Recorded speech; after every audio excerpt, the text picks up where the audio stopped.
Desde muito pequeno eu gosto muito de Dragon Ball e qualquer coisa que venha dele.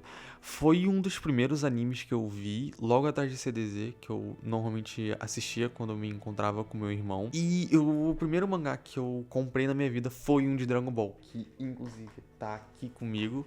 E tipo assim, ele é bem velho. Tipo, a borda das páginas já tá tipo amarela,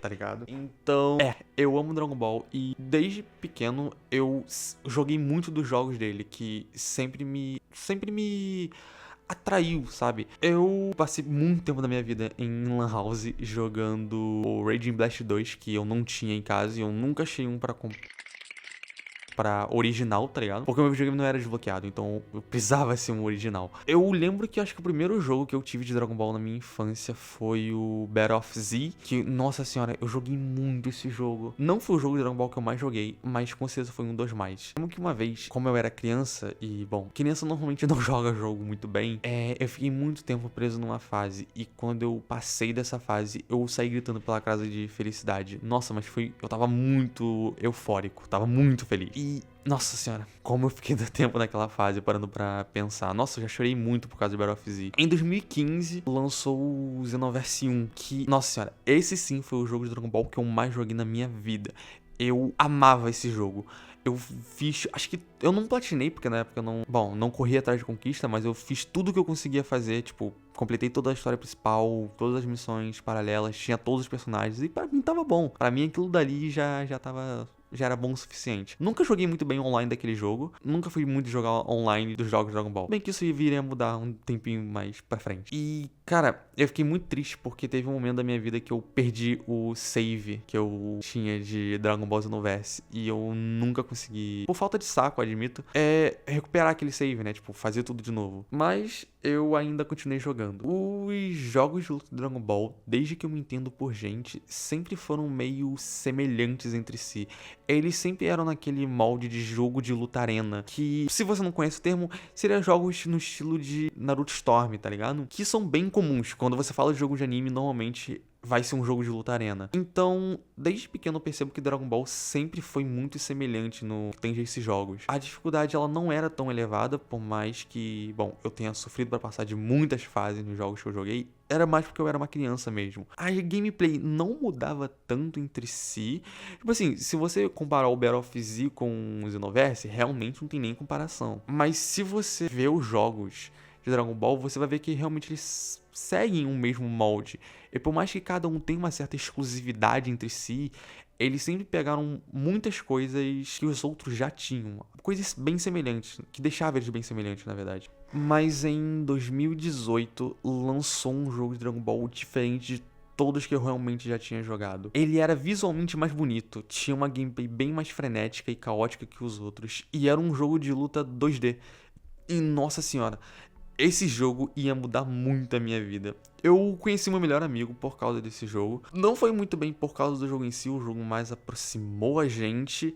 Dá pra se dizer que Fighter Z teve um papel muito importante pra eu conhecer esse meu melhor amigo. E graças à surra que eu tomei dele, eu quis realmente me prestar a aprender a jogar o jogo, a dedicar meu tempo pra ficar melhor. Demorou bastante, na verdade, porque o meu Xbox deu pau e eu não tinha um PC bom que rodasse o jogo, né?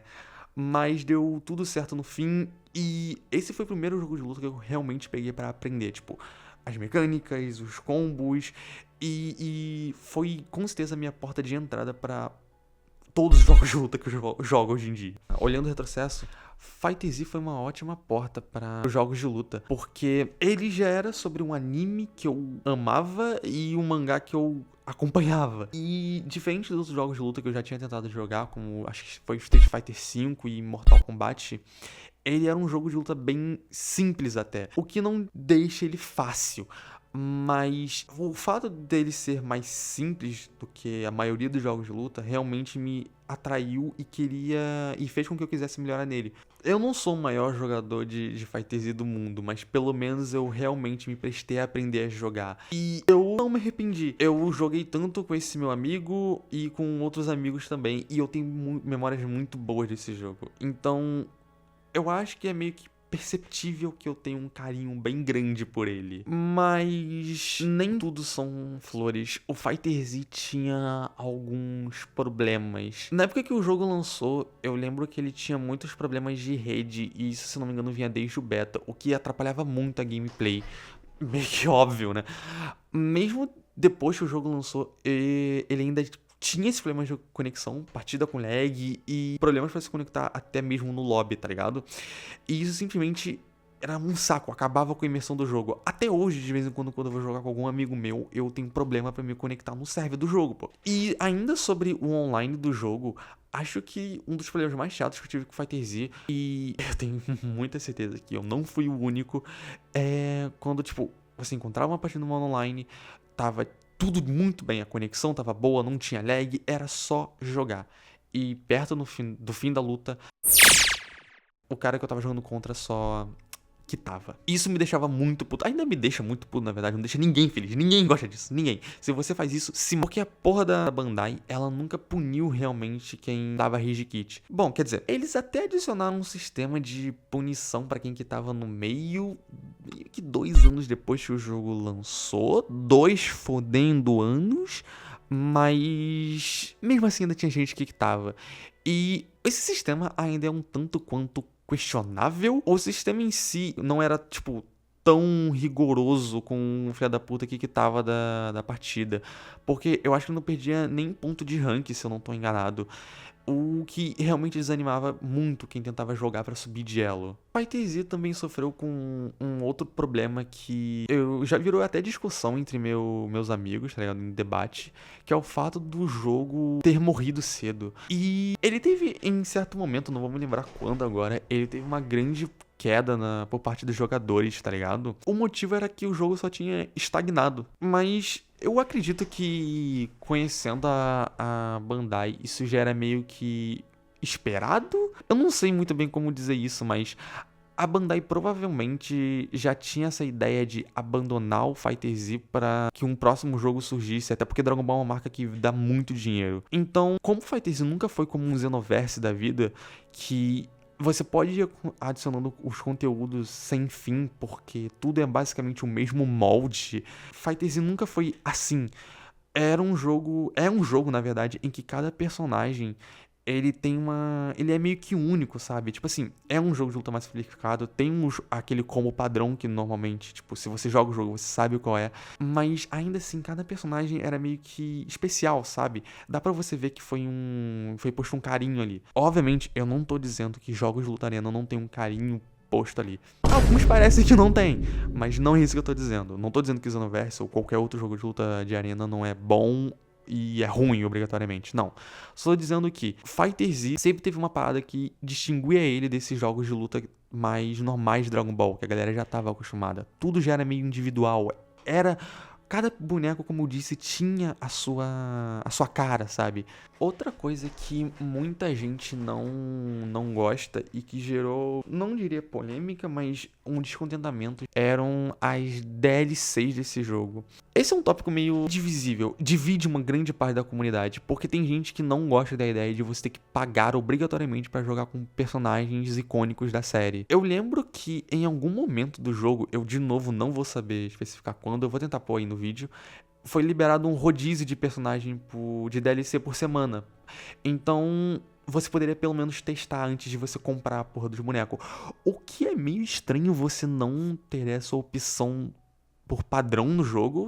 Pô, o Street Fighter, se eu não tô enganado, ele tem essa opção de você poder testar o boneco de DLC no modo trial pra você poder ter a certeza se tu vai comprar ele ou não, se tu vai gostar da gameplay dele.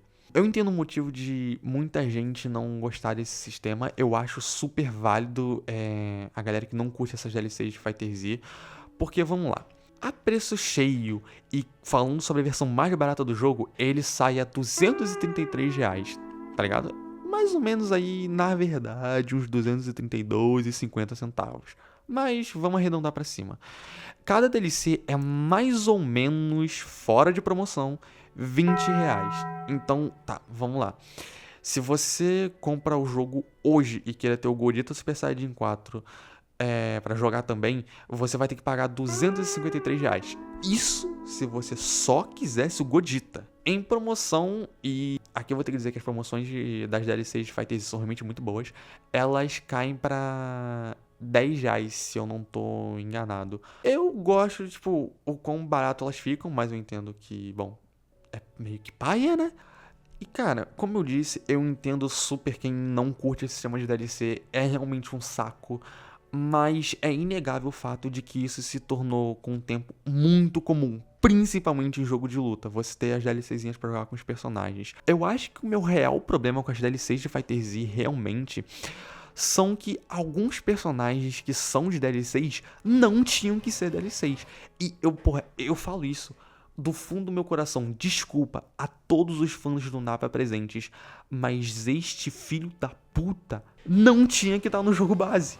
Em vez do Nappa, por que não o Godita? Tá ligado? E eu não digo o Super Saiyajin Blue, porque eu não me lembro se na época o filme do Broly já tinha saído. E nem o Super Saiyajin 4 também, eu digo o Godita mesmo, o do filme do Janemba, tá ligado? Por que não ele? Ou até mesmo o Broly do Z. E é foda falar disso no Fighter Z também, porque o jogo base tem ao menos não, pelo menos aí uns 24 personagens, se eu não tô enganado. E tipo assim, alguns desses personagens que estão presentes ali tiram o espaço de outros personagens que tinham que estar ali. Tipo, o Capitão Guinil tá no jogo base, mas o Bardock, que tem uma fanbase muito maior, provavelmente, do que o Capitão Guinil, não tá. A 21 de Jaleco também é uma DLC paga, e a Majin 21 não. E tipo assim, ambos estão na história do jogo. Então por que caralhos uma é paga e a outra não é? Entende? Eu acho sim que a questão das DLCs de Fighter Z serem, bom, feitas do jeito que elas são, é para que cada personagem individual tenha uma qualidade que os fãs queiram e merecem ter. Mas da mesma forma que personagens que estão no jogo agora, que não deveriam estar, tiram esses personagens de DLC que deveriam estar no jogo, outros personagens que poderiam vir de DLC acabam não vindo, sabe? Não sei se deu pra entender muito bem. Outro tópico que eu gostaria de falar é sobre a história desse jogo. Mas foda-se, a história desse jogo é bem merda, na verdade. Ninguém se importa com ela. A única coisa boa que saiu dela foi a número 21, que, se eu não tô enganado, entrou no Super Dragon Ball Heroes, tá ligado?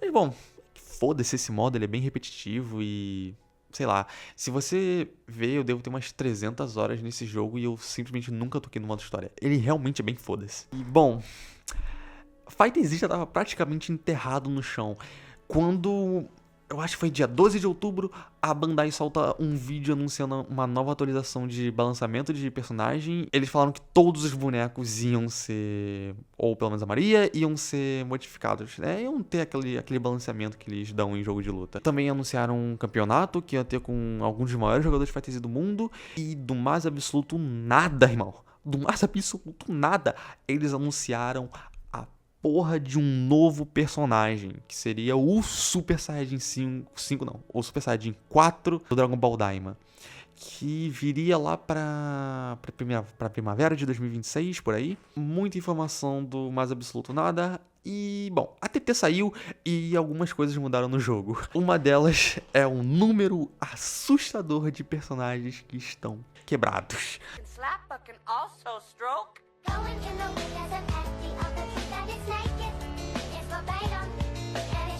Em defesa da Bandai, se tá tudo quebrado, então tá balanceado. Mas eu fico muito feliz que a Bandai e a Arc System estejam dando essa atenção pro jogo, porque Fighter Z é literalmente o que um jogo de luta de anime deveria ser. E até certo ponto não ser também. Se eles levarem em consideração o que deu certo e o que deu errado no Fighter Z, a gente pode ter muitas pérolas em jogos de luta. E não só um jogo de luta arena padrão, que é o que as empresas normalmente focam, porque deve ser mais barato. Já pensou um jogo de luta de tipo Naruto, como Fighter Z? Um jogo de luta de Bleach, como Fighter Z? Ou um jogo de luta, sei lá, de One Piece, tá ligado? Não precisa ser necessariamente igual a Fighter Z, nos mesmos moldes, mas ver o que Fighter Z fez e tentar fazer também, porque esse tipo de jogo aqui realmente é muito legal. É bom, tá ligado? Eu acho que eu não sei mais como desenvolver isso, mas eu gostaria de ver mais jogos de luta assim. Espero que isso tenha ficado bem claro.